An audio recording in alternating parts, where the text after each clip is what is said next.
Maraming salamat sa pagdalaw ninyo. Ngunti ko sa anin. At sa pagpusa, pagkinig sa bulan na kasagutan.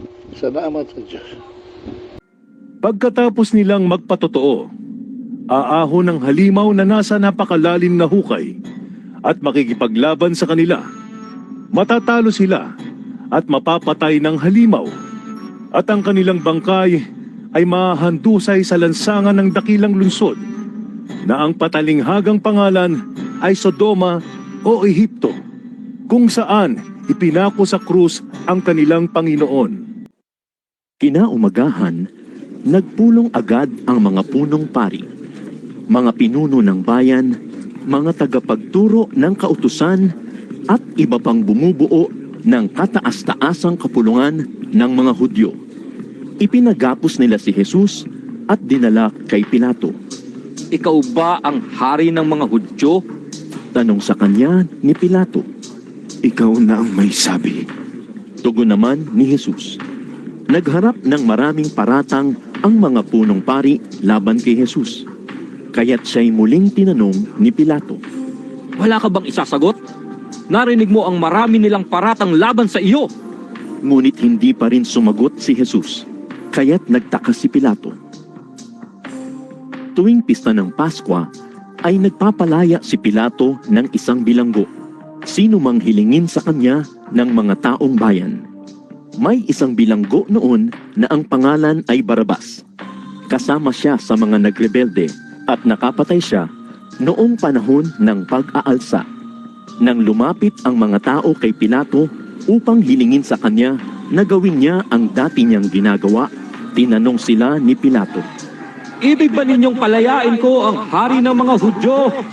Sinabi niya ito sapagkat batid ni Pilato na inggit lamang ang nag-udyok sa mga punong pari upang isakdal si Jesus. Ngunit sinusulan ng mga punong pari ang mga tao na si Barabas ang hilinging palayain. Kaya't muli silang tinanong ni Pilato. Ano naman ang gagawin ko sa taong ito na tinatawag ninyong hari ng mga Hudyo? Ipako siya sa krus! Sigaw ng mga tao. Bakit? Ano ba ang kasalanan niya? Tanong ni Pilato. Ngunit lalo pang sumigaw ang mga tao. Ipako siya sa krus! Sa paghahangad ni Pilato na mapagbigyan ang mga tao, pinalaya niya si Barabas. At si Jesus naman ay kanyang ipinahagupit. At pagkatapos ay ibinigay sa kanila upang ipako sa krus. Dinala ng mga kawal si Jesus sa bakuran ng palasyo ng gobernador. At kanilang tinipon doon ang buong batalyon. Sinuutan nila si Jesus ng balabal na kulay ube. Kumuha sila ng halamang matinik, ginawa iyong korona at ipinutong sa kanya. Pagkatapos, sila'y pakutyang nagpugay at bumati sa kanya. Mabuhay ang hari ng mga Hudyo! Siya'y pinaghahampas sa ulo, pinagduduraan at pakutyang niluhod-luhuran. Matapos kutyain, hinubad nila sa kanya ang balabal na kulay ube. Sinuutan ng sarili niyang damit at inilabas upang ipako sa krus. Nasalubong nila sa daan ang isang lalaking galing sa bukid, si Simon na taga-Sirene na ama ni na Alejandro at Rufo. Pilit nilang ipinapasan sa kanya ang krus ni Jesus. Kanilang dinala si Jesus sa lugar na tinatawag na Golgota, na ang ibig sabihin, pook ng bungo. Siya'y binibigyan nila ng alak na may kahalong mira, ngunit hindi niya ito ininom. Ipinako siya sa krus, at saka pinaghati-hatian ang kanyang damit sa pamamagitan ng palabunutan. Ikasyam ng umaga nang ipako siya sa krus. Isinulat sa itaas ng krus ang paratang laban sa kanya. Ang hari ng mga Hudyo. May dalawang tulisang kasama niyang ipinako sa krus, isa sa kanan at isa sa kaliwa. Sa gayon ay natupad ang sinasabi sa kasulatan. Ibinilang siya sa mga kriminal. Ininsulto siya ng mga nagdaraan at pailing-iling na sinabi, O ano? Di ba ikaw ang gigiba sa templo at muling magtatayo nito sa loob ng 3 araw?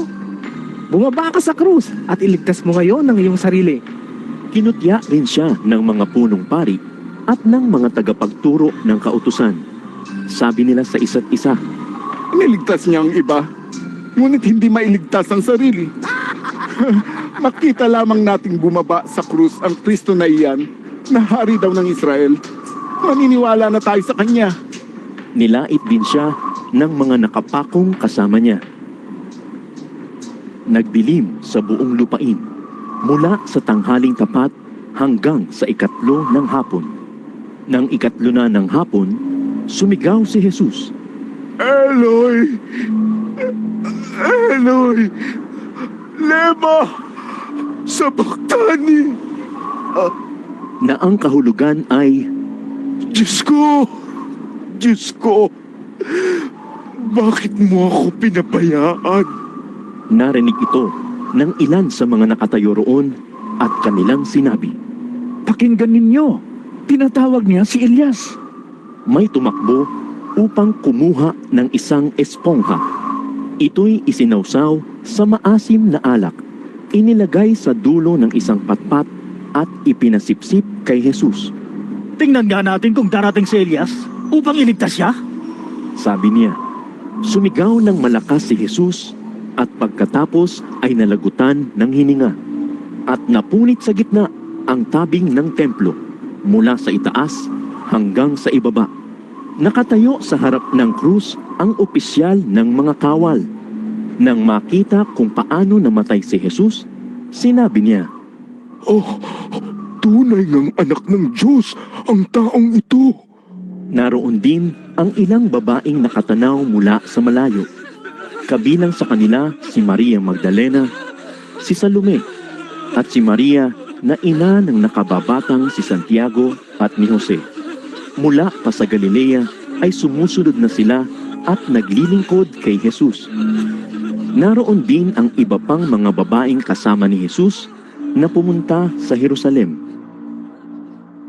Nang dumidilim na, dumating si Jose na taga Arimatea, isang iginagalang na kasapi ng kapulungan. Siya rin ay naghihintay sa pagdating ng kaharian ng Diyos. Dahil iyon ay araw ng paghahanda o bisperas ng araw ng pamamahinga, naglakas loob siyang lumapit kay Pilato upang hingin ang bangkay ni Jesus. Nagtaka si Pilato nang marinig niyang patay na si Jesus. Kaya't ipinatawag niya ang opisyal at tinanong kung matagal na siyang namatay.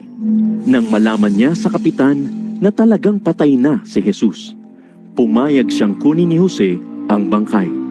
Ibinaba mula sa krus ang bangkay ni Jesus at binalot sa telang lino na binili ni Jose. Pagkatapos, ang bangkay ay inilagay sa isang libingang hinukay sa bato at iginulong ni Jose ang isang malaking bato sa pintuan ng libingan.